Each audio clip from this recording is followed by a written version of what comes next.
What's up, beautiful spirits? Here's a back-to-back, and this is a quick boxing bullet pertaining to this fuss that was happening a couple of weeks ago on the Forbes highest paid boxers list, or highest paid athletes overall. And it was big fuss over on the boxing list. Let's just stick to that Canelo Alvarez was at top with 94 million. Anthony Joshua, 55 million. And Deontay Wilder, 30.5 million. You know what that list, and the cutoff time for that list was from June 1st, I guess, 2018 to the cutoff was June 1st, 2019. We all remember when it came back to say the cutoff was June 1st, 2019. And that's the cutoff where all the numbers, front end and back end, grossed off that fight is turned in and could be calculated. Numbers already calculated. Final numbers is turned in to produce the list. For those who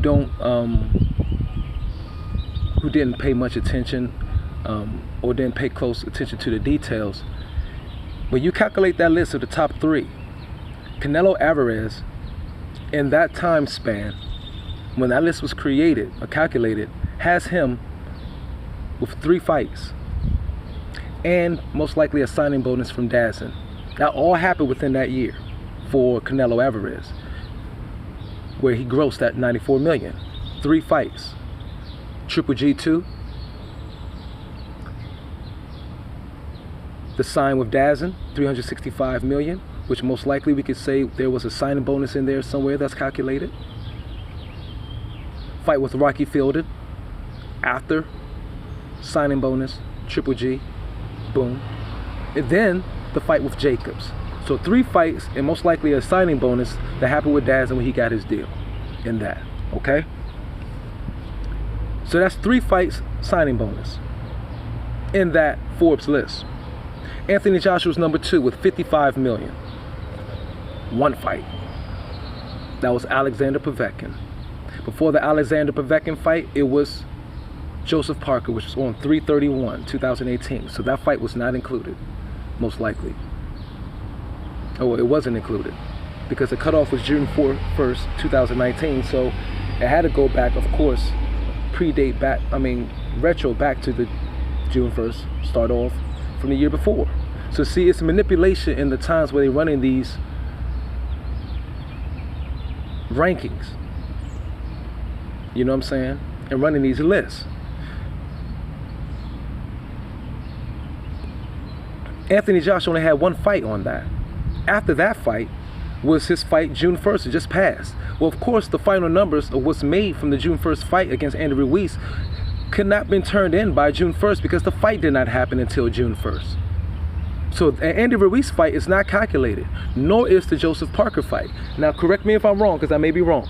I'm just dealing with logic here, with natural logic, dealing with the fiscal dates used to create their list. Anthony Joshua only had 1 fight. He has $10 million endorsement, so that means he made $45 million for that fight against Povetkin. 45 million. Okay? Deontay Wilder, on the other hand, had 2 fights.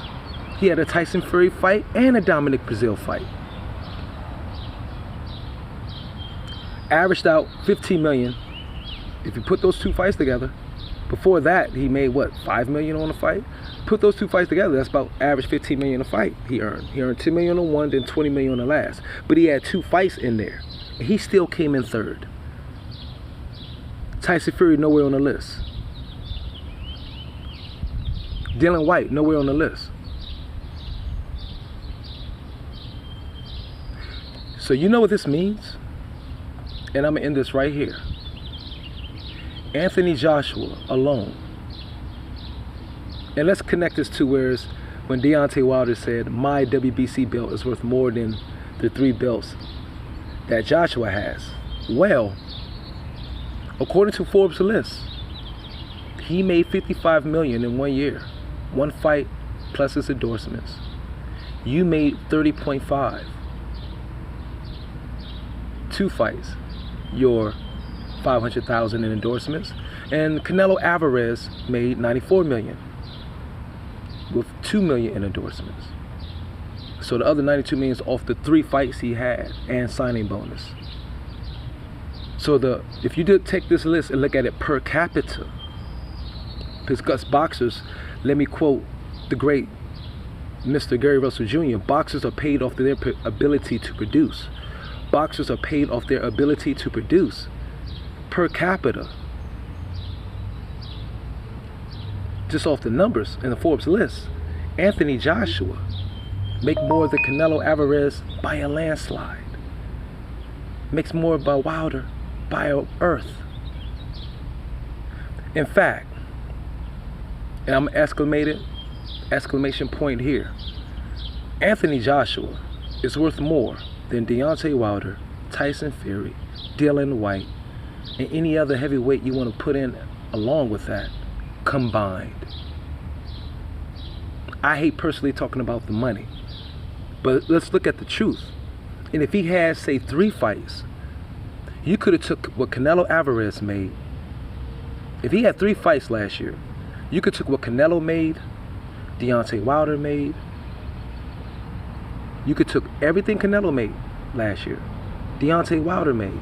Or say if he fought April 13th date, add it in there. And if it wasn't pushed to June 1st, that means you could take what Canelo made, along with the endorsements. You could take what Canelo made, Deontay Wilder made, Tyson Fury made, and Dylan White made, and Joshua still made all of them. That is if Joshua had 2 more fights in that fiscal year of 2018-19 list that Forbes calculated. If he had the same amount of fights as Canelo Alvarez, that means he had made more than Canelo Alvarez, Deontay Wilder, Tyson Fury, Dylan White, and whoever else you want to add in there combined. But just even right now, even just off what the calculated in the list during that fiscal year with the 55 million, Anthony Joshua was worth more than Deontay Wilder, Tyson Fury, Dylan White, Usyk, whoever combined by himself. Cash cow is an understatement. Anthony the Great. And also to Ruiz the Great. Good luck, you guys, on the rematch.